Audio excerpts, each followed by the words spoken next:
नमस्ते, प्रणाम, जय माता दी दोस्तों, कैसे हैं आप लोग। तो हमारी आज की सवारी निकल पड़ी है अयोध्या धाम के लिए।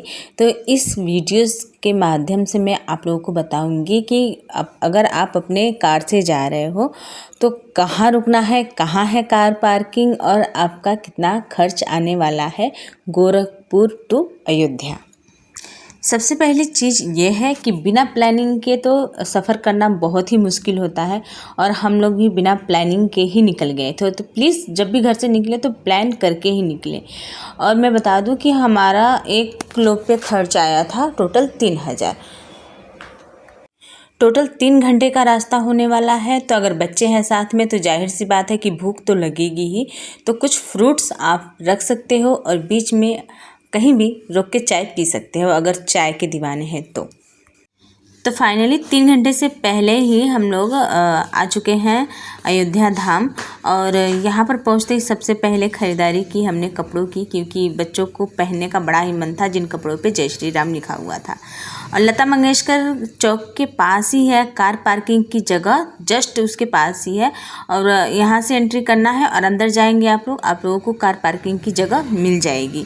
तो इधर उधर घूमने और भटकने से बेहतर होगा कि जैसे ही लता मंगेशकर चौक आप लोग पहुँच रहे हैं वहाँ पर किसी से भी पूछ लेंगे, बच्चे से ही पूछेंगे तो वो बता देगा।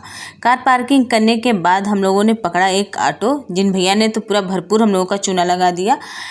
एक आदमी पे 20 रुपया है, बट उन्होंने 400 रुपये लिए हम लोगों के। और बीच बीच में कोई भी छोटे मोटे मंदिर पे ना घूमिएगा, क्योंकि अभी जो चीज़ें हैं वो बन रही हैं, अच्छी तरह से बनी हुई नहीं है, तो मुझे मनी वेस्ट लगा।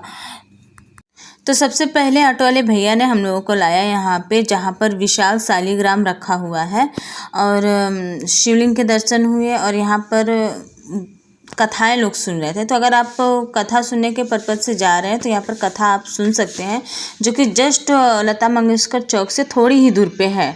अगर पैदल आ सकते हैं, जो भी लोग भी पैदल घूम सकते हैं, वो पूरा अयोध्या मेरे ख्याल से पैदल घूम सकते हैं बहुत ही अच्छी तरह से। बट हमारे साथ एक छोटा सा बेबी था तो इसलिए हमें ऑटो करना पड़ा। पिलर की कारीगरी काफ़ी ही सराहनीय थी, जो कि अद्भुत और आश्चर्यजनक था। मैं तो देखते ही रह गई काफ़ी देर तक।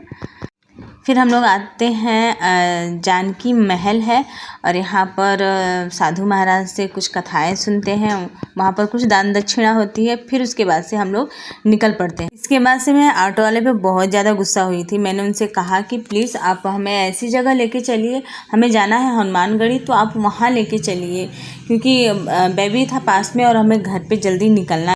थोड़ी देर पर चलने पर मिल जाएगा ठग सिंह। नहीं हो पाया क्या बात है। ऑटो वाले ने चूना लगा दिया भाई। 400 रुपये लिए है लता मंगेशकर चौक से हम लोग आए हैं ना, हाँ, वहाँ से उस चौराहे पे से और यहाँ हनुमानगढ़ी तक का 400 रुपये लिया है। तो कभी भी आना तो ऑटो वालों के चक्कर में मत पड़ना। मात्र एक आदमी पे 20 रुपये किराया है हनुमानगढ़ी तक का, याद रखना। तो हम आ गए हैं हनुमानगढ़ी और भीड़ देख के बिल्कुल भी मत घबराइएगा। हमें लगा था कि 2-3 घंटे तो लग ही जाएंगे, लेकिन यकीन मानिए कि आधे घंटे में हम लोग निपट गए थे। तो यहाँ पर आएंगे आप तो आपको मतलब फूल जो है वो 30 रुपये का एक माला मिल जाएगा और 100 रुपया एक पाव लड्डू हमने ले लिए थे। तो इन चीज़ों को लेने से बेहतर होगा कि आप जो पैसे हैं वो दान पेटी में डालिए। वैसे तो अपनी श्रद्धा के ऊपर है, बट मैंने यही सोचा है कि अगर हम ऐसी चीज़ों को में ना वेस्ट करके दान पात्र में अगर वो पैसे हम डाल दें तो बेहतर होगा। तो वहाँ से रोड से उठ के हम लोग बीच तक आए हैं अभी, और आधा जितना आए हैं उतना अभी बाकी है। आप लोग भीड़ देख सकते हैं कि कितनी ज़बरदस्त वाली भीड़ लगी है। मैंने हर एक पड़ाव पे अपना एक छोटा छोटा वीडियो क्लिक किया है। फाइनली हम लोग आ गए गेट तक, और ये गेट देख के भ्रम में मत आइएगा, ये मेन गेट नहीं है, अभी और अंदर जाना है आप लोगों को।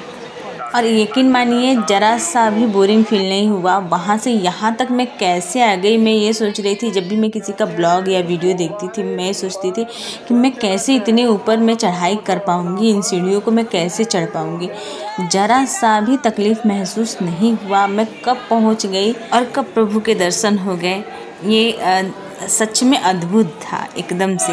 जो मेरा एक्सपीरियंस है वो फर्स्ट टाइम का था और सच में मानिए ये बिल्कुल ही अद्भुत था। मेरे साथ में मेरे 2 बच्चे भी थे जिनकी एज है 13 साल और एक का है 10 साल।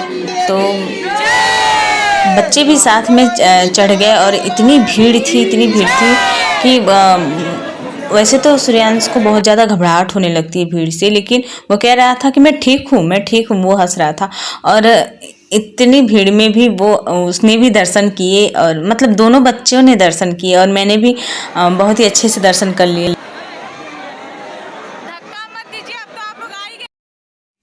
लेकिन जहाँ प्रसाद चढ़ाने की बारी आई वहाँ आरंभ जो है ऐसे दबा हुआ था, मैं डर गई।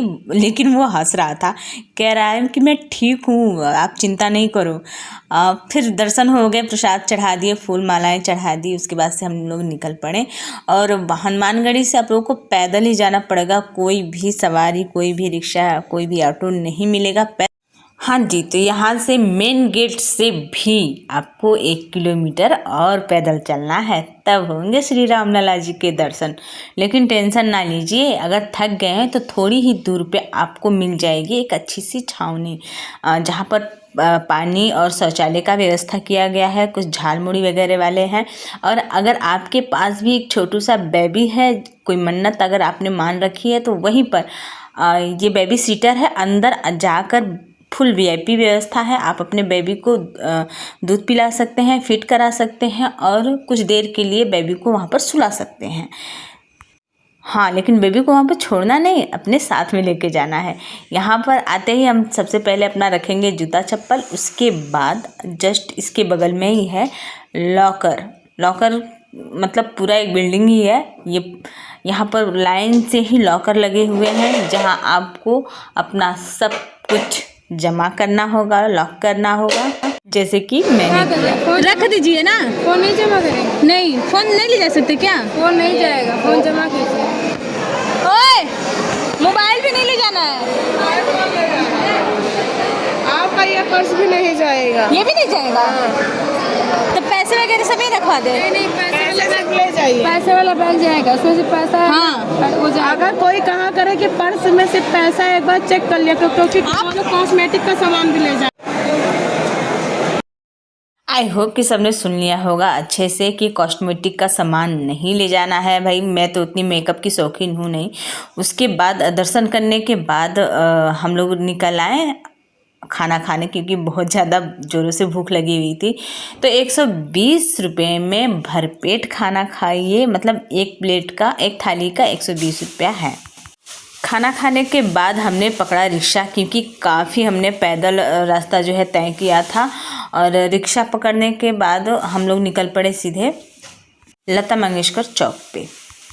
और खाना खाने के लिए बहुत ज़्यादा आपको भटकना नहीं है। जैसे ही आप लोग वहाँ से निकलते हैं, राम मंदिर से निकल के आते हैं, वैसे ही बगल में आप लोगों को बहुत ही ज़्यादा होटल्स मिल जाएंगे। और थोड़ी दूर आने पे आपको ऑटो भी मिल जाएगा, जहाँ पर मैंने बताया था ना कि एक आदमी पे 20 रुपया है।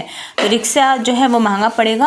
अगर आप लोग ऑटो से आ रहे हैं यहाँ तक चौक तक तो सस्ता पड़ेगा। अगर पैदल आ सकते हैं तो फिर कोई दिक्कत नहीं, फिर तो 0 बैलेंस में ही आ जाएंगे। फिर हम आपको बता दें कि हम 8 बजे सुबह में निकले थे और ठीक 8 बजे, जैसे कि 8 बजे सुबह गोरखपुर से निकले थे और 8 बजे रात में गोरखपुर हम लोग ठीक अपने घर पे आ गए। फिर हमें लगी जोरों की भूख, तो हमने सबसे पहले खाया खाना यादव कुल्फ़ी हाउस में। उसके बाद तब हम लोग घर आए अपने से। सॉरी, क्योंकि मैंने आपको ये नहीं बताया कि सरयू नदी में स्नान कहाँ करें, क्योंकि हम लोगों ने नहाया ही नहीं, मतलब घर से नहा के ही गए थे। लेकिन वहाँ पर सरयू नदी कहाँ है, कहाँ पर स्नान करना है, कहाँ पर नया घाट है, ये हमें बिल्कुल भी पता नहीं था। तो जब आप वहाँ पर चौक पे उतरते हैं ना, तो वहाँ पर किसी से भी अगर आप पूछ लोगे कि नया घाट कहाँ है, स्नान कहाँ पर करना है, तो वो वहाँ पर बता देंगे। उसके बाद घर आने के बाद मैंने नहाया ठंडे ठंडे पानी से, फिर बनाई मैंने अदरक वाली चाय। तब जाके थोड़ी सी थकान दूर हुई, नींद अच्छी आई, बड़े ही सुकून से नींद आई और सच में बहुत बहुत बहुत ही अच्छा लग रहा था रामलला के दर्शन करके। वीडियो भले ही ना बनाया, लेकिन मुझे बहुत ही अच्छा लगा।